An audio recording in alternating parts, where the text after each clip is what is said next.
Let me welcome you all to the second roundtable on the trade policy India needs. We had an excellent first roundtable a few weeks ago.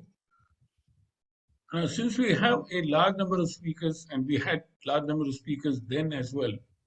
However, not everybody could speak, and we hope that everybody gets an opportunity to speak. And therefore, I had requested earlier as well that if you could restrict your comments to 3 to 5 minutes so that everybody gets an opportunity. This is a 2 hour session. We'll go on till 6 o'clock. At a review meeting last week, Commerce Minister Piyush Goyal called upon exporters to utilize the disruptions in global trade in their favor by occupying the space yielded by some countries. This all, as we know, is easier said than done. There is no gainsaying that India needs trade policy reforms to increase overall trade, push up exports, and better integrate into global value chains if it is to increase its share of world trade and boost economic growth at home. The need of the hour is concrete policy recommendations over these ends, taking into account the larger strategic considerations. Late last month, it was reported that the DPIIT is working on a comprehensive industrial policy statement touching upon many trade and investment related issues as well. Only a few hours ago, I had a meeting with Anurag Jain, the Secretary DPIIT, who said this industrial policy has been in the making for the last 8 to 10 years, and yet we are still going to see it. And he's now been instructed by the Prime Minister to get it through as fast as possible. Anyway, if this exercise adopts a coherent view towards both trade and industrial policies, it is a welcome development. And we need to wait to see how this shapes up. That is the main point, that we've done a project for the Industries Department looking at the issue about convergence between trade policy and industrial policy. And we're trying to see as to how we can make sense of it. At Kutch, we've been holding discussions with groups of eminent experts in trade policy since June, when the 12th Ministerial Conference of the WTO was organized. Since then, as Montek said, we have hosted various sessions on India's role in the multilateral trade system, then on its approach even towards the trade pillar of the Indo-Pacific Economic Framework, and finally on India's domestic trade strategies. Today's roundtable will mark the final discussion of this series of debates. And we're going to come out with a very concrete set of recommendations for the Department of Commerce to take on board too. At the heart of all these discussions has been a single driving question. What is the trade policy India needs which can propel economic growth, particularly in the context of today's world, which is not a very happy situation? I also recently met Srimati Anupriya Patel, the Honorable Minister of State for Commerce and Industry, who was receptive to the need for evidence-based policy inputs to assist the government in trade policy planning, including for the new trade policy, foreign trade policy, which is expected to be finalized by March next year. To ensure a productive discussion today, I request once again to all our esteemed speakers to make brief and pointed interventions, headlights as far as possible, focusing on the specific questions on the trade policy we have raised. And we have sent questions to all the speakers, individual questions, so that we are able to get some very structured. Let me once again welcome and thank all present for taking out the time and joining us today. Some of you have expressed inability to stay for the entire duration of the roundtable. While I request you to stay as long as possible and hear other speakers, I'll try and call you within the opening hour of the discussion. And now invite Montek to make his opening remarks. Can I be heard? Yes, I can hear you. Well, thank you. Thanks very much, Pradeep. And I'm sure that I'm speaking on behalf of all of us when I say that we owe you quite a debt for having organized these discussions. One goes to many discussions where an individual paper is discussed, and they have their own merit because the focus is on a particular paper and the analysis is all on what that paper says. This one is more like a whole of the horizon type of approach where new ideas, different sorts keep coming in. And I think it is sufficiently important that you're doing a great social service by bringing a wide variety of people together. Now, I've said what I have to say earlier, but I'd just like to make just 3 or 4 points.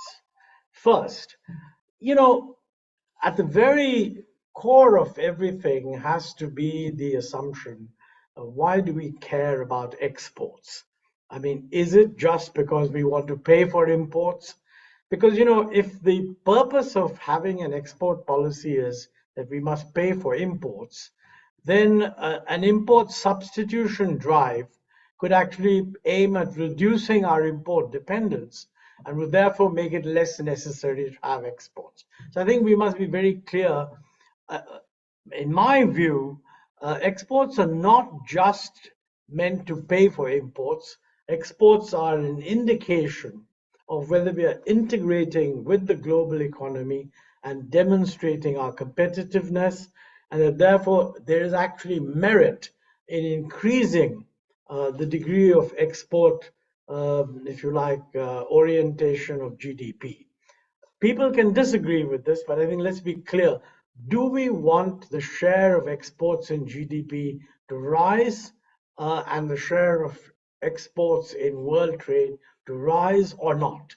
So I would say that in our particular situation, that is desirable. And of course, there's lots and lots of evidence that many people have referred to in the past that no country has actually achieved rapid growth without rapid growth in export. So that sort of seems to support that point of view. One point. Second, many things are usually put forward as reasons why our export performance is not good, and they're not all trade policy. I mean, a lot of them have to do with what I would call infrastructure, whether it's roads, the quality of roads, the quality of ports, the time taken, all kinds of logistics issues. Now, these are not just necessary for exports, they're actually necessary for the functioning of the economy. So they help exports, they actually facilitate imports, they actually help all manufacturing. So I don't call that trade policy.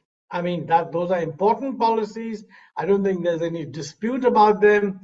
I think the government is doing something to improve the quality of infrastructure. That should be commended, but that's not trade policy. So I mean, I'm not going to refer to it, and I don't think people should focus that much on it. Now, what is traditionally called trade policy really relates to policies towards how open the economy is, which really means tariffs, which means are you going to join free trade areas or preferential trading arrangements or not? And secondly, what's your approach to the phenomenon of global value chains? Now, here is where I think there are propositions that, if people are honest about it, they would come out clearly recognize that some people say yes and some people say no. On tariffs, my view is that by any standard, India present level of tariffs are much higher than the level of tariffs of other well-performing developing countries. And secondly, we should, in my view, be very clear that these tariffs are too high and they should be brought down. For many years, we had followed the general principle that the tariffs should be brought down to the same level, let's say in East Asia. Now, having said that, by the way, for any individual item, you can always depart from the rule. But as a general rule, tariffs should be brought down. That's the question. Many people will disagree with it, and I think it's controversial.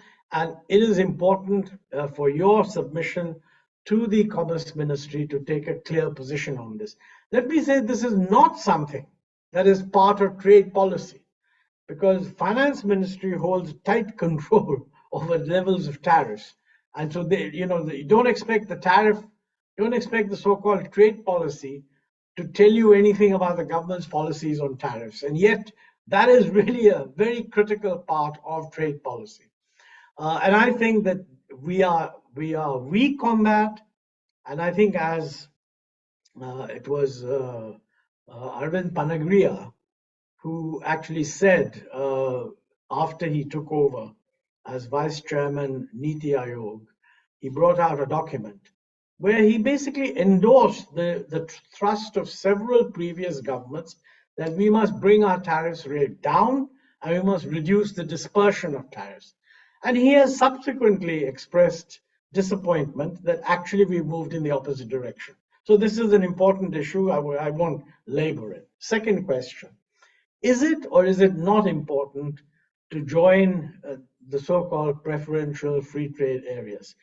Now, historically, we've tended to take the view that the solution lies in multilateral trade liberalization and not in what you would call plurilateral or selective trade liberalization. And I mean, theoretically, if we could do that, I think that is better.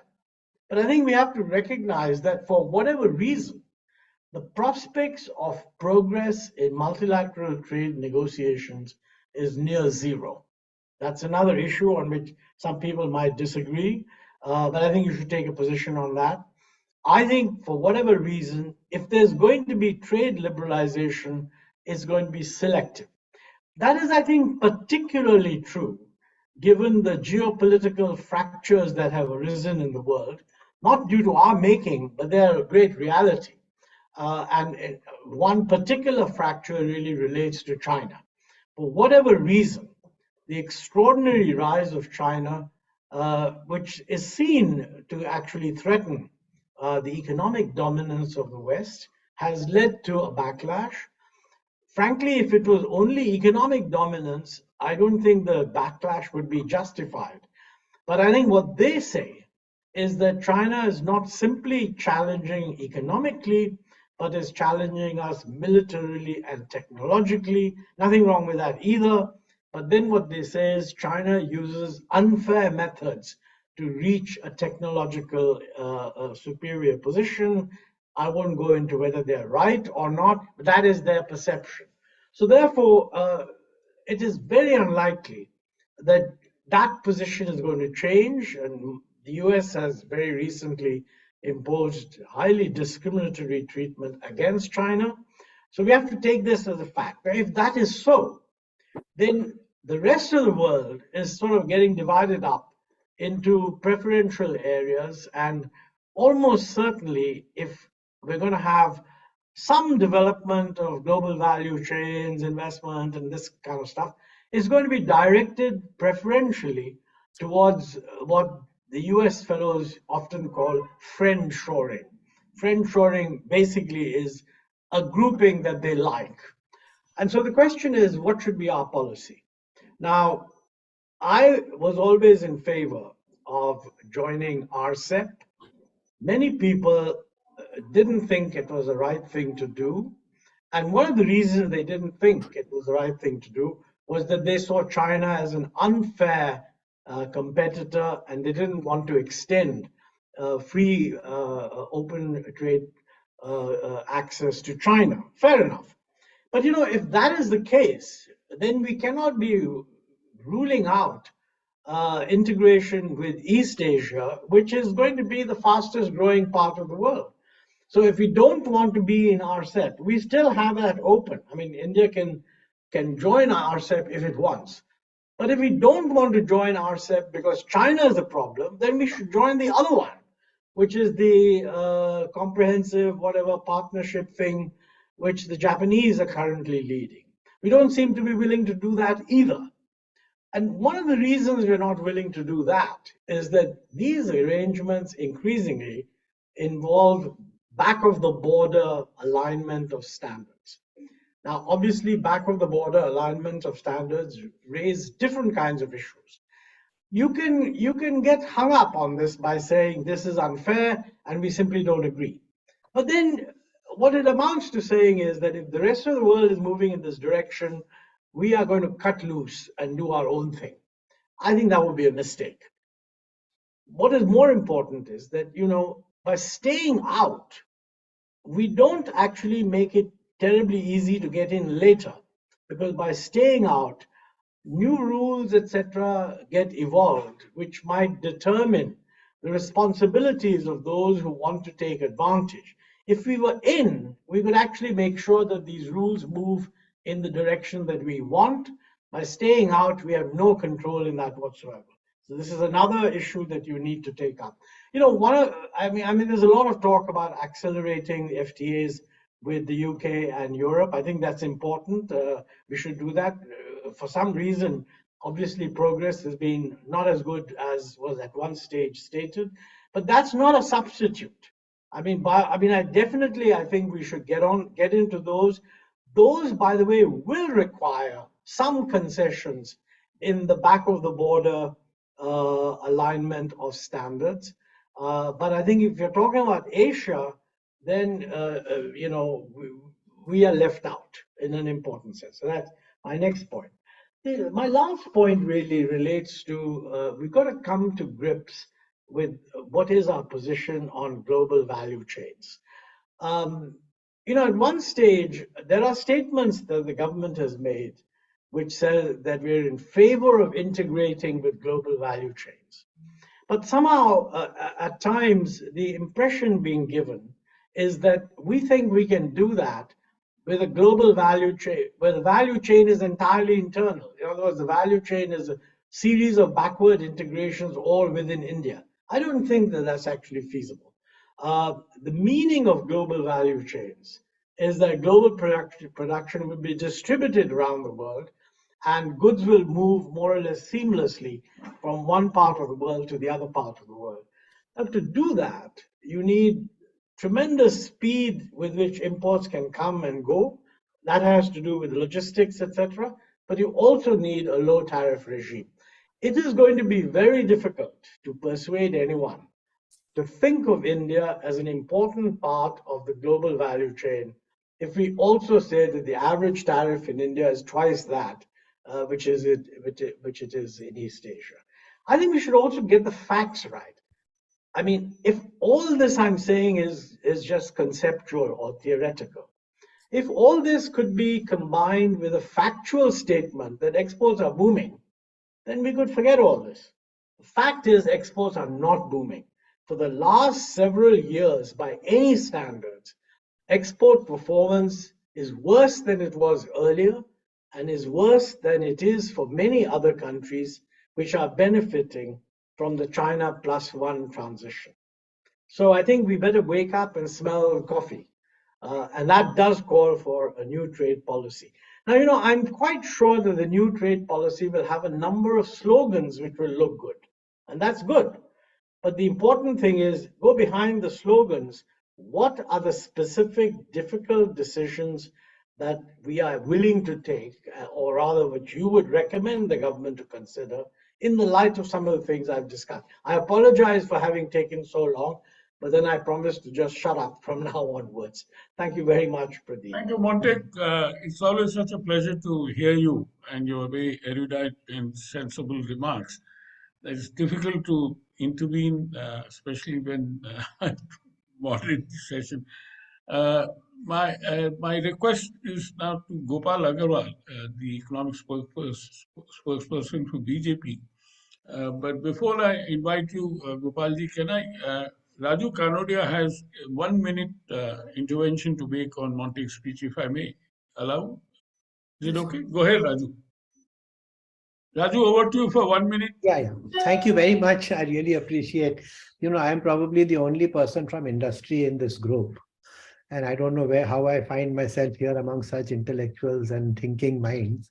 But, responding to Montek, because I wanted to do that, because I think Indian industry is, I'm also not the right representative, because I would like to say that contrary to what many of my industrial friends would very much like to see, which is continued shelter under tariffs and barriers and all kinds of things. I personally am a person who believes in exactly what Montek has said. I do believe that our tariffs need to come in line. They need to be in line with ASEAN. I do believe that we need to stop, giving medicines to and ignore the cancer, which is really competitiveness, whether it be logistics, whether it be other cost of doing business. I think that's also very critical. And I also think it's very, very important that we have kind of chosen to remain away from things like RCEP, and we have ignored the trade pillar of the Indo-Pacific Economic Cooperation Agreement. And I think this goes completely against the grain of Thank integrated you, Raju. globalization. I'll come So back to that's you. it. I Yeah. think your response to Montek is very good. Over to you, Gopalji. Namaskar. Namaskar, Montek ji, Manish ji, and I thank Cuts for giving me this opportunity. Briefly, I have been participating in the debates organized by Pradeep ji and his team. And they have been very informative and has been encouraged, increased my knowledge on the issue. What I want to say as an opening remark is that I agree with Montek ji when he says that when in 1991, when we liberalized, import substitution was very easy path that liberalization took, and now there are no that kind of fruits available, low-hanging fruits available to our economy to grow. And we need to, at the juncture where we are, we need to integrate our manufacturing sector with the global and regional supply chain. And therefore, there are 2-3 things that I would like to underline. That is very important because Raju Kanodia ji has also pointed out, and my interaction with industry people has been that they agree that we need liberalization, but the timing is always a concern for them because they point out several logistic constraints and challenges domestically. Some have been pointed out by Montek Singh ji.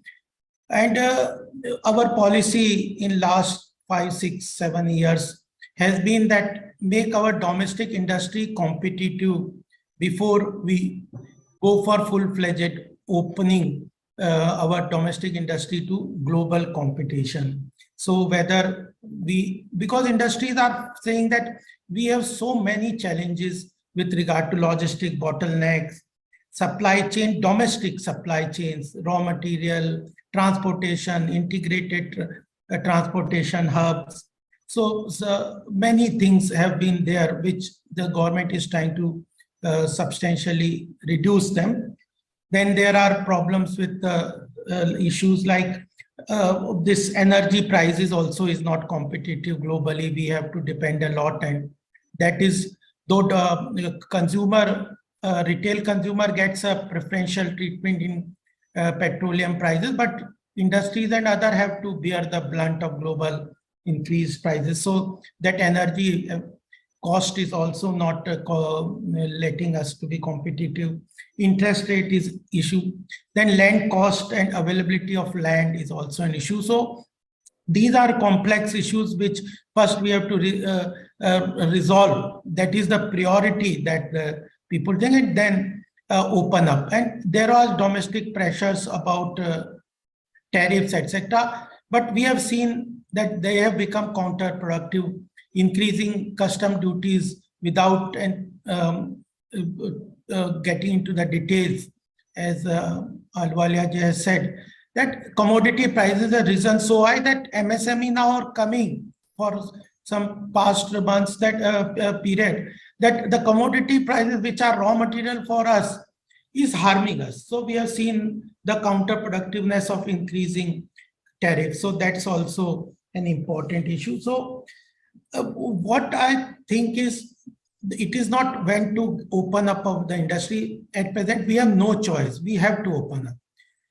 But there are 2-3 domestic challenges, how to meet them first, one thing. Second is our participation in global trade is so low. It is only less than 2% in the global trade.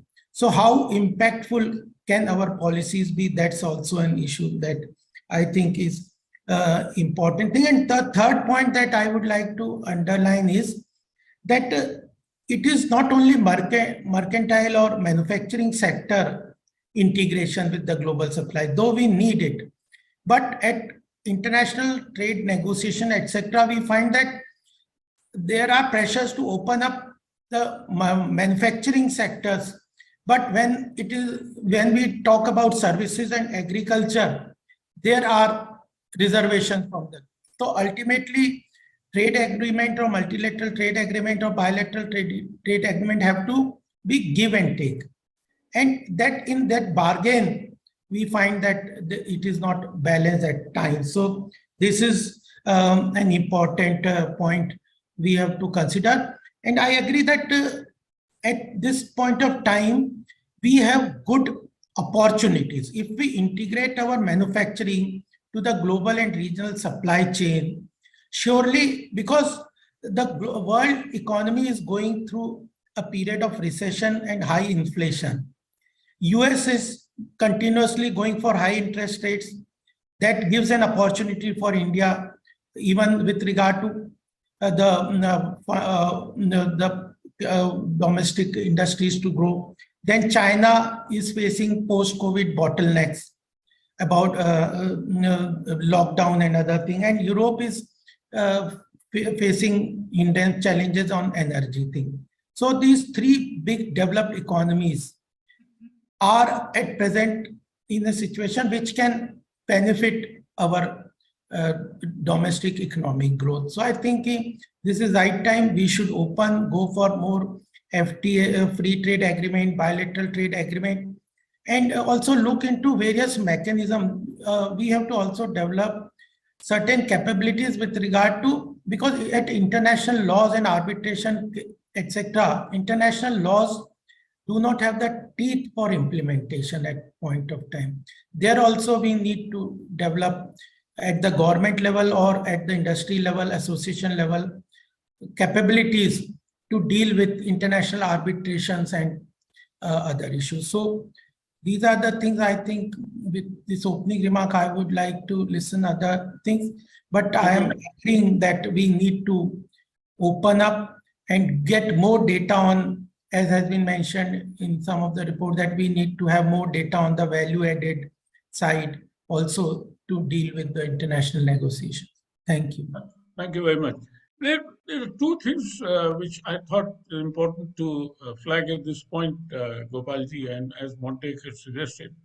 Now, indeed, flanking policies are also equally important for us to address. And in terms of logistics, this government has done taken some excellent steps, including the Gati Shakti, which forces various branches of the government to stop thinking in silos and working together. I think there's a point to be made. May I now request Ajit Ranade, who could not join us the last session. Ajit? Hello, Ajit. Are you there? Hi. Yeah. Hi, Pradeep. Hi. Welcome, Ajit. Well, what is the most important step that the government should take to ensure that enhanced export performance is accompanied by expansion of employment in sectors, including labor-intensive sectors? Well, just give me 2 minutes to state some stylized facts. So hello to everybody, and Montek, Gopalji, and everybody else, Harsha, so many friends and familiar faces. I just want to state 2 or 3 stylized facts. Number 1 is India's exports do better in responding to income rather than prices. That is, the income elasticity of our exports is much higher than price elasticity. So it's not as if our goods are cheaper for foreigners or our exchange rate becomes cheaper for foreigners, our exports do better. In fact, they do better when world incomes are growing strongly. So world GDP outlook, the developed countries' economic growth matters more than prices of Indian goods and the exchange rate. This is a stylized fact. Second, over a long period of time, actually our trade and especially exports to non-FTA countries has done in fact better than FTA countries. This may have changed in recent times. So FTA has not been a very significant variable in contributing to our strong export performance. In fact, our largest trading partners, which is USA, China, or UAE, we don't have an FTA with any of those three. UAE, something is in the works, but technically we don't have an FTA. So if that is something to keep in mind. These are the stylized facts over long periods of time. Things are changing, but I do believe that's important. Fourth stylized fact is, where are we export competitive in the world today? Even as PLI is unfolding, even as many reforms have been undertaken, ease of doing business, even as logistics, addressing logistics costs, which are a very big deadweight burden on India's not just export but manufacturing. Where are we doing well? Well, a fantastic performance by our IT and software. I think they're clocking $185 billion this year, and we are on track to reach $250 billion, notwithstanding the slowdown. So clearly, of course, that's not an employment-intensive sector, but it's really fantastic performance. The other one I'd like to mention, sort of attendant or sort of close relative, is $100 billion of remittances every year. They are nothing but de facto labor export. They typically come from our blue-collared workers. They're highest in the world, ahead of China.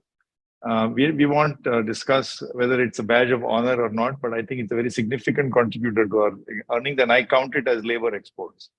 And thirdly, auto components. I believe our auto components production domestically is 4 times our domestic requirement. Maybe it's that gap has reduced. So that's also a sector which is competitive globally. And then, of course, there is pharmaceuticals.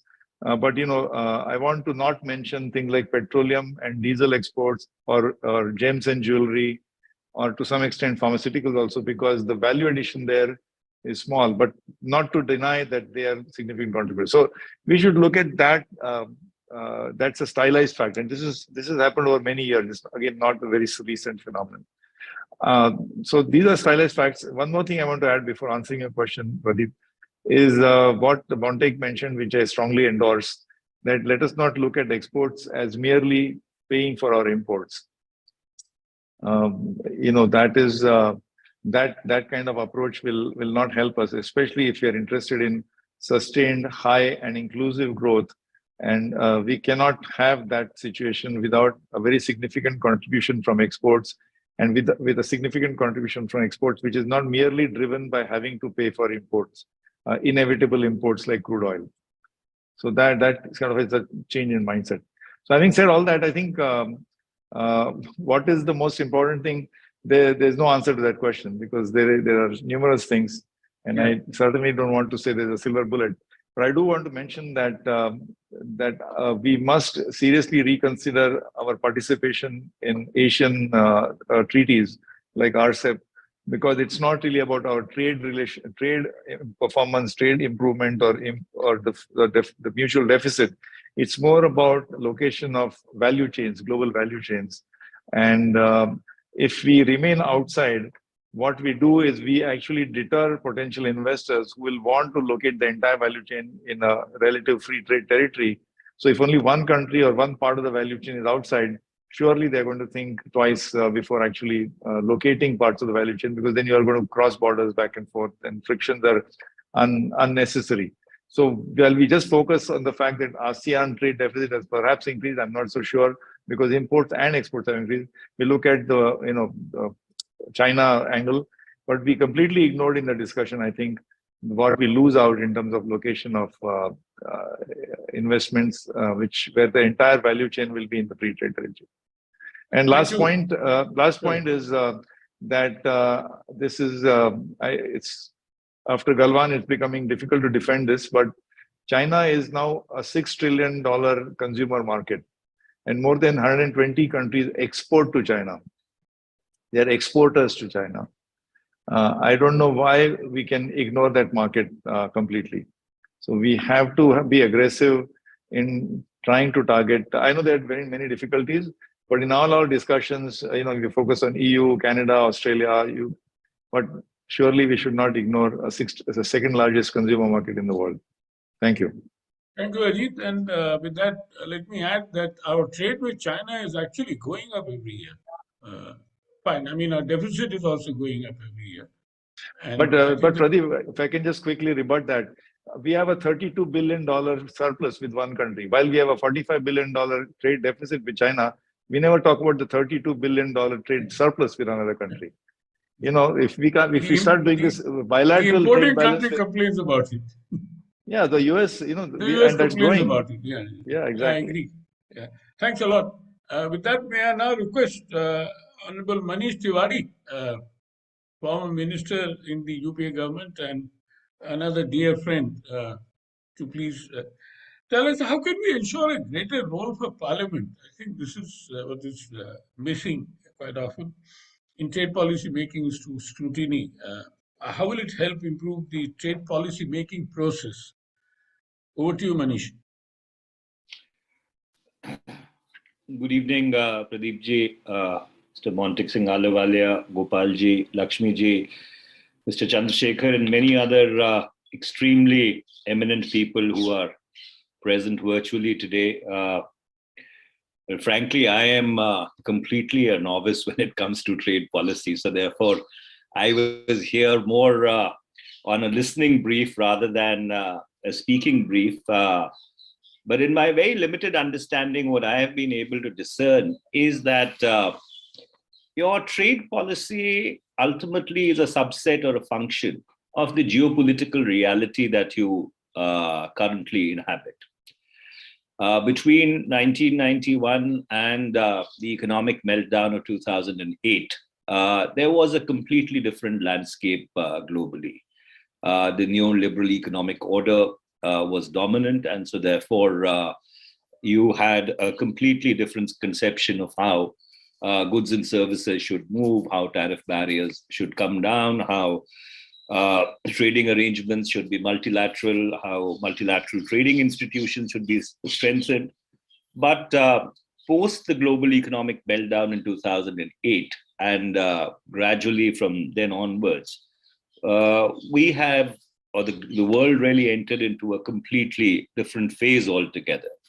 And I guess what has happened since 2020 with the COVID-19 pandemic, and then the kind of aggressive moves that China made during the pandemic, not only Quay India, but even in the East China Sea and vis-a-vis Hong Kong, that all seems to have altered the landscape. And of course, now the war between, or the Russian aggression of Ukraine has complicated things in the West also. Having said that, I would tend to agree with what Mr. Ahluwalia, for whom I have the greatest personal respect, said, and I had articulated this in Parliament also, that not joining RCEP was a mistake. And the reason why I say that is not primarily from an economic or a trade point trigger, but if you really want to see yourself as an Asian power and not to be engaged in the multilateral trading arrangements in East and South Asia, which are currently taking shape, or which took shape as a consequence of RCEP, I think undermines and diminishes our position even in strategic terms. I fail to understand, though I've been trying to follow the commentary on that why have we opted out of even the IPF negotiations? So therefore, there seems to be a marked reluctance to engage multilaterally in larger trading forums. And I think that also somewhere reflects on us, on our confidence that we have in ourselves as a nation. And given the fact that for the foreseeable future, the growth is really going to come out of the East and not so much out of the West, even if we try and energize locked FTAs with the EU, which have been pending since the middle of the first decade of the of 2000s, or even try and enter into some other FTAs with West European countries or with Great Britain, I think that's not going to substitute for the fact that we just can't take our eye off the ball insofar as East Asia and North Asia are concerned. So therefore, I think there is a need for government to really sit back, try and recalibrate. All of us understand the China challenge. All of us understand the fact that there are apprehensions that we have.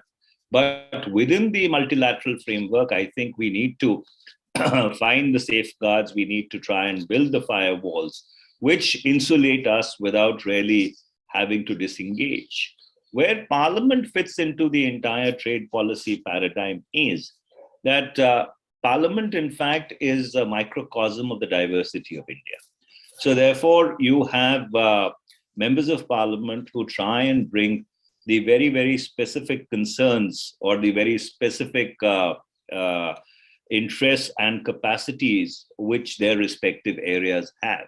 And so therefore, if you try and involve Parliament more proactively in first explaining to them that what is the importance of a trade policy with regard to India's growth prospects, and number two, as to how their very, very specific areas and the capacities which they have can really dovetail into this effort, I think would only enrich and add to the discussion around trying to get a trade policy right. In fact, if I remember from all the years that I've spent in Parliament, I don't recall a single discussion which has taken place on India's trade policy. It may have happened in the Standing Committee of Commerce, but to the best of my recollection, I am not able to really recall even a single discussion or even government, whether it was us or it is now the NDA BJP government, trying to explain what really a trade policy really means or it entails to the representatives either in the lower house or in the upper house of Parliament. So I think there is a need not only for government, but also for organizations like the CUTS, for other experts who understand this area to engage more proactively with interested members of Parliament. And I use the word interested, quote unquote, because given the cut and thrust of retail politics, there's hardly any bandwidth available on these issues among our colleagues. But suffice to say, I think CUTS and Mr. Mehta, you've taken a very important initiative. And if this group is able to come up with some concrete recommendations, which government is prepared to take on board, because what I also learned in my little time that I've spent in government is that government has actually made itself knowledge proof. It does not allow anything from outside to permeate into its echelons, lest it pollute it. So therefore, we have this situation where government considers itself to be the repository of all knowledge.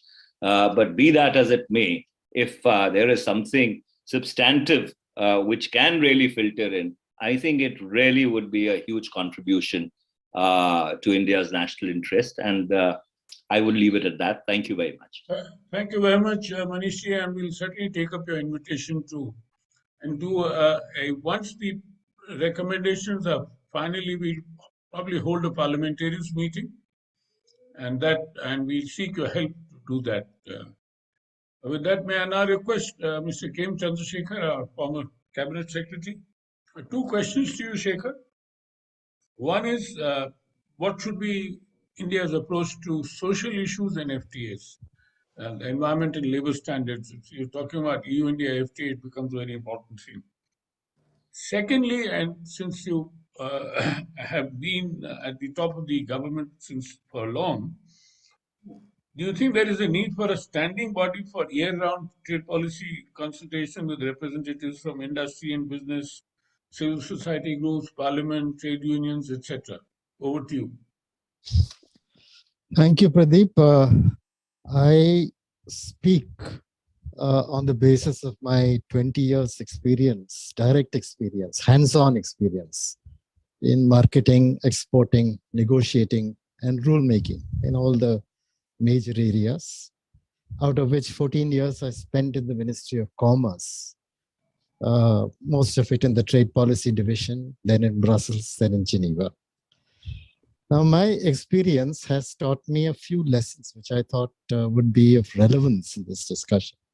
I will, of course, take up your questions. Some of them were also part of the negotiation. Now, the one thing I would like to say is that while many countries talk in terms, they pretend to be or talk as proponents of free trade policy, of low tariffs and so on, in actual fact, there is a deviation from what they profess. You know the example of Japan, which has 700% tariff on rice. You know what happened in the agriculture negotiations. They said that the trade distorting subsidies will be cut, but in fact it increased manifold as a part of the negotiation. We see Australia, again a great proponent of free trade, but putting all kinds of non-tariff barriers. So, and we know what the US did. I mean, finally they finished off the WTO completely by keeping one of the appellate body members vacant, with the result that the dispute settlement mechanism completely disappeared. Once the dispute settlement mechanism went, after that, the WTO became totally toothless. So the effectiveness of the organization went. I mean, here is one place where I feel India should have played a more prominent role in pushing through whatever we had started in Doha and which we had continued in Geneva. I mean, there was a roadblock in Cancun, but after that, it had also been put in place in 2003 in Geneva. I think it would have been of advantage for us to make the multilateral system more effective, because that is better for us than very, very specific kind of agreements, which like regional trading arrangements. Now, one point I would like to make is that India is very different from other countries. India is different because we have a huge domestic market. We have a huge domestic economy, which is growing. What they say is it is growing I've read many papers saying that it's growing faster than the rest of the world, the fastest in the world. If that is so, we are going to create enough market within ourselves. And to a great extent, our economy has also been resilient. Whatever has been the economic policy of the government, our industry, particularly our unorganized sector, our medium, small industries, they have found ways of not being blocked by the global changes, the geopolitical changes, finding new ways. If the pandemic struck us, we had a new industry going in masks and sanitizers. So that kind of change, and we found a whole lot of domestic trade developing on the internet. So that kind of change India is good at, and India has been doing. So when we enter into a trading arrangement, whether it be a free trade arrangement or a preferential trade arrangement, we have to be very careful to see that we are looking at the overall interests of our economy. That is particularly important. It's not that we get wedded to a principle, but we look at what the country needs at that point of time. Having said that, I don't know much about the Eastern Bloc. It's the East Asian countries are no comparison to India really, because India has the domestic market. The East Asian countries, if you have an industry there, they have to export. There's no other way. They don't have enough of a domestic market to absorb the production there. So it's not really the same. So we need to fully leverage our negotiating strength and our ability to bargain using our own market. That's the way in which I think we should be going forward in these negotiations. But at the same time, I do believe that we need to relook at the old concepts of South Asian Free Trade Area and South Asian Preferential Trade Area, which was on the anvil for a long time, that has now disappeared. Then while we are negotiating on each issue, we need to be particularly conscious of what the needs of our own economy are. Now, I also believe there has to be a process of consultation and discussion within the country. Now, today I read an article by one Prabhash Ranjan of the Jindal University. He had described in detail the process followed by the UK in before they enter any free trade agreement. They first place a white paper before the public. Stakeholders are consulted. Then there is a parliamentary committee that sits on the free trade agreement. They have to prove that it is economically beneficial to us. I think that kind of consultation, because I recall when I first joined as Joint Secretary in the Trade Policy Division of Commerce Ministry, one of the things I had to handle was a case filed by Jayalalitha against the agreement on agriculture, saying that agriculture is a state subject. How do you negotiate on that? So that was, I mean, the level of consultation has to be much greater in India. Now, so far as social factors are concerned, you see, basically the social things like labor, environment, etc., they have been factors used by certain countries to gain an advantage in their trade negotiations. That is how we have perceived it, and that is how we have dealt with it.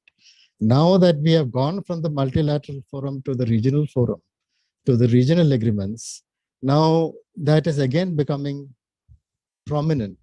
India has also gone a long way, and we can also probably negotiate a lot better on these areas. But it can be, we have to be very careful about what the intention behind these social factors are. The other point, what was the second point which you mentioned, a public body? I do feel a consultation is required. I think trade policy is in the present circumstances, trade policy should not only be limited to foreign trade, it should also encompass domestic trade. We should look at the totality of trade, and the Commerce Ministry, or whatever it is, must look at the totality of trade and must create forums within the country which can discuss that. And you see, in every democratic system, there will be certain people who don't like it, certain people who like it. And you've got to find a way out of it. That's how democracy works. So that is important, certainly. And I think, at least it has been my experience, that industry in India is not sufficiently active. Industry is not active. I mean, I remember that when I was in Geneva, every week I used to get a delegation from Japan, from the European Commission. At least once a month, the Americans would come. I had a great deal of difficulty in getting CII and FICCI to mount delegations to Geneva. The interest taken by industry has to be much greater in diplomacy. And I think we also need to develop our skills in diplomacy. I myself, I was considered to be a reasonably successful negotiator in Geneva as Indian ambassador to the WTO. But I myself felt that sometimes when I compare with a Brazilian negotiator or with an American negotiator, I do not have all the skills. My skills lay more in sort of forming coalitions, winning friends and influencing people, which I learned from Kerala actually. Because that's the only way in which you can manage business here. So I learned from Kerala. So I do believe that that is another area we need to look at. It's not just political diplomacy. We need to look at commercial diplomacy as a separate art, as a separate skill. And people have to work on it with both an outward-looking face as well as an inward-looking face. So these are some of the views I wanted to express. Thank you very much. Thank you very much, Shekhar. I'll come back to you later. May I now request Dheeraj Nair? Dheeraj, are you there? Yes. Dheeraj? Yes, sir. Hi. Hi, welcome. Thanks. Thank you. Have you read the question that I sent you? You can ask it. No. How prepared is the industry for decarbonization and for policies like the European Union's carbon border adjustment measure? What kind of policy is required to preserve and expand our export interests in rapidly decarbonizing export markets? By the way, I mean, I've been talking about this to Leena Nandan, the environmental secretary, and she's very, very au fait with this particular issue and wants to see as to how she can make the steel making industry much more environmentally friendly than it is. Over to you. Yeah, no, I think 3 to 5 minutes. Yeah, I'll take less than that. Just a general point to start with. Well, I think sometimes the problem is that we look at trade policy in isolation, and what is the purpose of trade policy? One way to look at it is to increase exports, obviously, because as Mr. Ahluwalia said, we know that those are an engine of growth. But I think in the larger political economy context, what is the pressure that stakeholders face or the government faces its jobs or good jobs? And I think ultimately you're only going to get those through manufacturing, because you still have 40-45% of your workforce in agriculture. They're not coming into services. So where are they going to go? So that whole good jobs problem is again intricately linked. And whereas the Indian market is large, the global merchandise market is much larger. It's about 18 or 19 trillion dollars. India's GDP is only 3 trillion. So certainly we should be looking at the world. But I think the fundamental problem is our own competitiveness. And to one extent, you can say firms are not competitive and they lobby and they do rent seeking on tariffs, which there may be some truth to that. But I think the policy-induced uncompetitiveness, which I think Mr. Gopal Agarwal referred to, in terms of the issues on land. I mean, how do you compete with China? You reduce your tariff to zero, I can still bet you will not get global value chains here, because the myriad of approvals required, the time it takes, for environment, forest approval, the average currently is 900 days. 900 days. When the government's target is 120. Who's going to come and set up, a large industry if that's what it's going to take, even if your tariffs are zero? Not that I'm saying that it's a reason to raise tariffs or be protectionist, but ultimately, it's not going to serve your purpose until you, solve these domestic, cost issues, cost competitiveness issues, whether it's approvals, whether it's land, whether it's labor, whether it's power tariffs, as Mr. Gopal Agarwal correctly said, whether it's freight charges. All of these render you, uncompetitive, particularly vis-a-vis China, where the opposite kind of support is given. The huge subsidies are given. Now, in terms of intervention, I think PLI or the capital subsidy they're giving for electronics is probably more productive and performance-based than tariffs. So I would prefer if an intervention is made. I think those are more productive interventions than just raising tariffs one way. I'm sure there are different views on this, but I think ultimately, unless you're a cost-competitive economy domestically, in terms of your policy environment, in terms of how your firms operate, even in our MSMEs, most firms are micro, not even small or medium, right? And they're never going to again be part of regional or global value chains. And the policy again historically has favored firms remaining small rather than becoming large. PLI is actually the first policy which incentivizes firms to become larger than they are. So I think given these, our domestic policy environment, a lot of it is legacy, admittedly, Until you change that, I don't think trade policy per se is going to help you. So a zero tariff or low tariff policy will not create a competitive industry. We've seen that, over 25 years, since 91% of manufacturing GDP has remained the same. Similarly, you raise tariffs, that's not going to create a competitive industry either. It'll probably create some kind of industry like, pre-91, which is, you may have manufacturing here, but it will not be globally competitive. So I think we need to look at it, as you said, Mr. Mehta, at the start, to trade and industrial policy together. Is what I'm on a Zoom I should call. think, because unless there's that domestic competitiveness created for manufacturing, you're not going to be able to compete. I mean, free trade area, no free trade area, value chains are not. You look at, I wrote an article the day before on electric vehicles. So much talk about it in India, so much hype. You look at the global value chain, we are zilch. We are not there at any point in the value chain. So, and that's similar with a lot of, value chains. They just aren't here. And they're not going to come simply, at least as far as I'm concerned, by simply reducing tariffs. Not enough.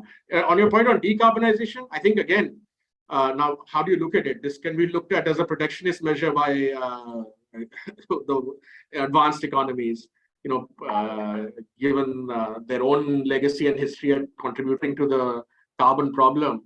It's rather rich for them to impose standards on emerging economies. But I think, again, there will be no choice. I think firms are already looking at, particularly firms which consume a lot of fossil fuel, are already looking at alternatives, switching to a certain amount of renewable energy and various other moves. But I mean, ultimately, we don't still have a solution, a competitive solution for heavy industry in terms of a non-fossil fuel substitute for now. We can certainly blend, but to rule out fossil fuel altogether is not going to happen in the next 5 or 6 years. It's going to take at least 10 years. So I think, again, if developed countries wish to use this as a protection mechanism for protecting their own, particularly say in metals, which I know, they are not competitive, and a lot of them, in fact, have closed down. Aluminium, steel, etc., in Europe because of the high energy prices. So if they're going to use this as a method to, prop up their own industries as a method of industrial policy, then again, I don't know. That doesn't say much for their commitment to free trade either. So I think I'll stop there. But I do urge you, whenever you do the summary for this, that industrial policy and trade, and industrial policy, I don't necessarily mean more and more subsidies. I mean, there's a limit to that. But in terms of the policy reforms that are required.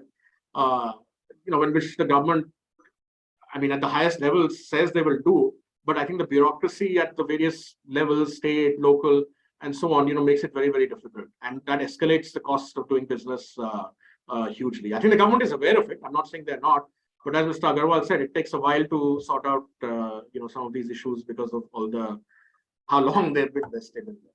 Thank you. Dheeraj, we've done, as I said. Hi, Pradeep, can I just intervene for just on 2 points for 1 minute, because then I have to leave? Is that okay? Fine. Gopalji also wanted 1 minute. So go ahead, please. Well, yeah, just 2 points that I wanted to intervene on. One, I think it was KM who made the point that India is very different from East Asia because we have a large domestic market. Of course, we have a large domestic market, but if you take East Asia together, the combined GDP of the East Asian countries, ASEAN countries, is approximately $3.6 trillion. It's actually larger than our GDP. So clearly, from their point of view, they're solving that problem through internal free trade, just as we have internal free trade. But even with a $3.6 trillion internal economy, they've actually gone to integrate with others around the world. So the argument that India has a large market, I don't think it's fair to say that therefore we don't have to worry about these things. I don't think that follows. Second, I think the point that Dheeraj made, which is right, that there are lots of higher costs that Indian industries have to experience, which is due to all kinds of domestic distortions. I mean, we want to subsidize farmers and retail households, therefore we overcharge industry. It's the wrong thing to do. But see, I think to respond to that by raising tariffs is not the right thing, because what you're then doing is you're helping the import substituting industries, but making it worse for the exporters.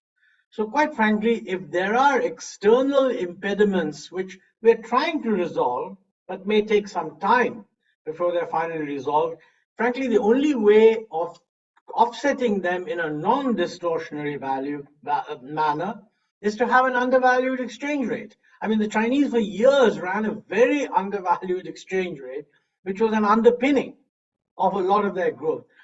Too often industry says, as long as these problems are there, we can't lower tariffs. But what they're really saying is, because these problems are there, import substituting industry must be protected and export industry can suffer. So I think that aspect, the discriminatory nature of the tariff response to high domestic costs needs to be kept in mind. Thanks. I'm sorry to have pitched Montek, in I on hope this. you can stay unless there is some.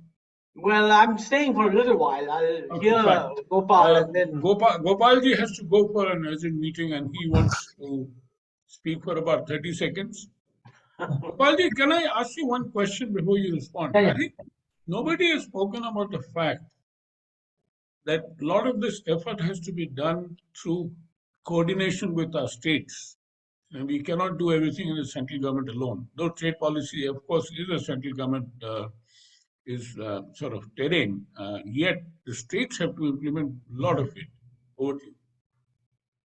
Thank you. That's an important point that you underline. And the state's major role is land is one of the big challenge that even Dheerajji also said, and is a availability of land and land cost, which cannot come without the state's cooperation and without which the industries cannot come and develop. So that's one thing. I would just, for 30 seconds, I would say some of the points underline them, that there is a big opportunity at present for India to grow, see growth in the economy, but that will come only when we integrate with a global supply chain and regional values chain. There is no doubt on it. The thing is, when sequencing of the thing is, when and how is very important question, and that requires more deliberation.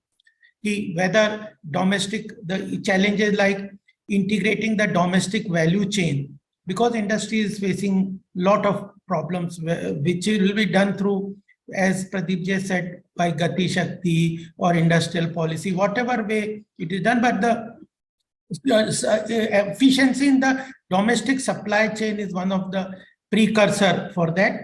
And the second is, I think is important is building capacity on the international laws.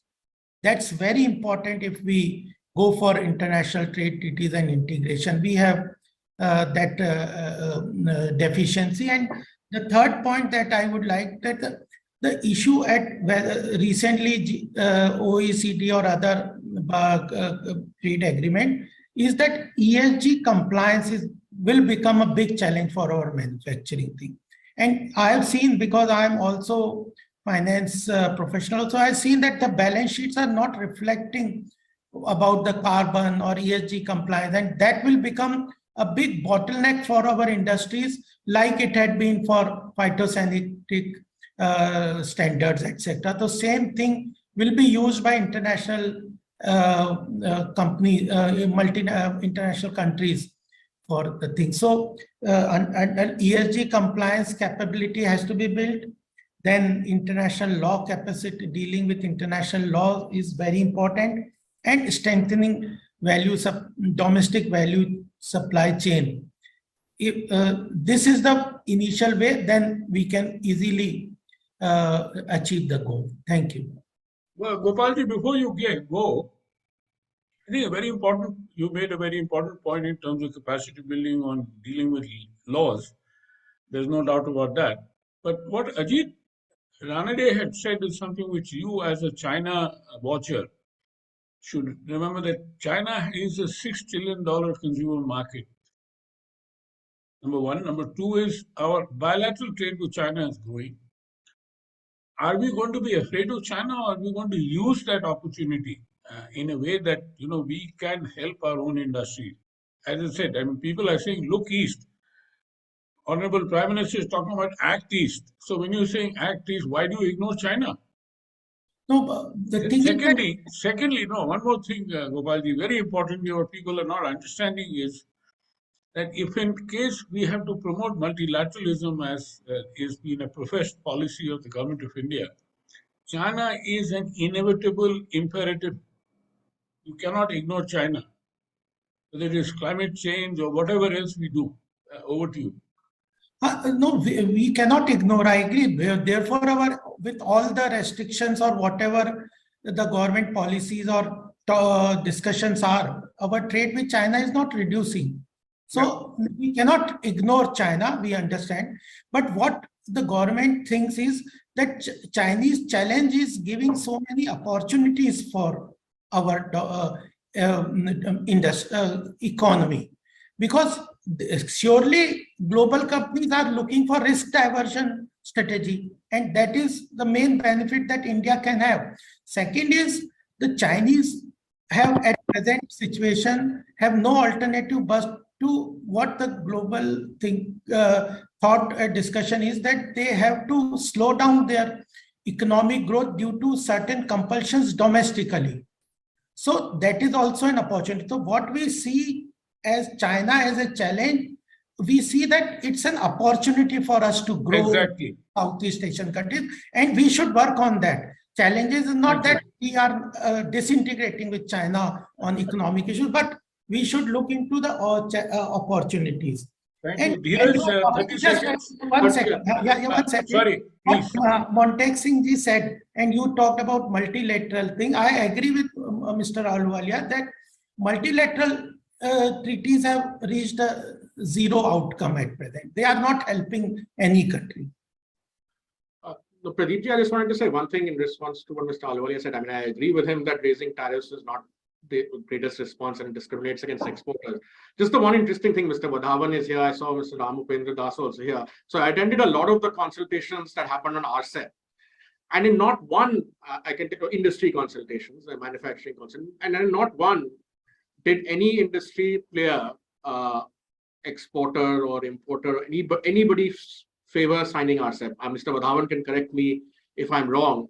But even that was what the minister, Mr. Goyal, also said, that there is absolutely nobody who's, or at least nobody significant, who's saying that this is a good thing. So if there are exporters who are interested, or if there is Indian industry that is interested in, RCEP and, promoting free trade areas, then they must stand up and be counted, because the political economy is such that the government will also respond to, how the various stakeholders respond. If I can just respond to that, you see, when they come to a consultation as a domestic manufacturer, they want protection, and at the same time they want access to foreign markets.